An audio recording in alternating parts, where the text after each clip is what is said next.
హిందూ వాహిని ఇంకా భారతీయ జనతా పార్టీ తరఫు నుంచి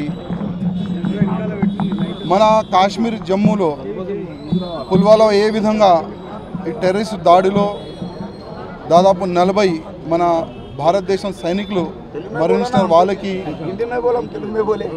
శ్రద్ధాంజలి గురించి ఇక్కడ కార్యక్రమం పెట్టుకున్నారు. అదేవిధంగా ఇవాళ ప్రతి ఒక్క భారతీయుడు ఒక మనసులో ఒక బాధ ఉంది.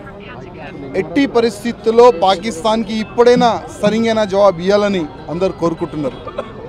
ప్రధానమంత్రి గారు ఒక మంచి స్టేట్మెంట్ ఇచ్చినారు, మొత్తం ఫ్రీడమ్ ఇచ్చినారు మన సైనికుడికి.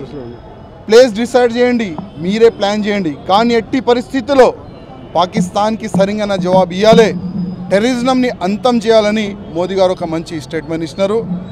ఇవాళ భారతదేశం ప్రతి ఒక్క యువకులు ఎప్పుడైనా పాకిస్తాన్ పైన దాడి జరుగుతాయి, మేము కూడా సైన్యంలో కలిసి ఒక సైన్యంలాగా పాకిస్తాన్ నుంచి యుద్ధం చేయడానికి అందరూ రెడీ ఉన్నారని మొత్తం భారతదేశంలో ఒక మంచి ఒక వాతావరణం ఉంది. అదేవిధంగా ఇవాళ భారతీయ జనతా పార్టీ తరఫు నుంచి మా హిందూ అని అధికారులు కూడా ఉన్నారు, ఒక క్యాండిల్ మార్చ్ తీస్తున్నారు. జస్ట్ క్యాండిల్ మార్చ్ కాదు, మా దగ్గర కూడా హిందూ వాహిని దగ్గర కూడా ఒక మంచి సైన్యం ఉంది. ఎప్పుడైనా కూడా భారతదేశంకి అవసరం ఉంటే మేము కూడా ప్రాణం ఇయ్యని కూడా రెడీ, ప్రాణం తీసుకున్నకు రెడీ అని మేము ఇంకా చెప్తున్నాం.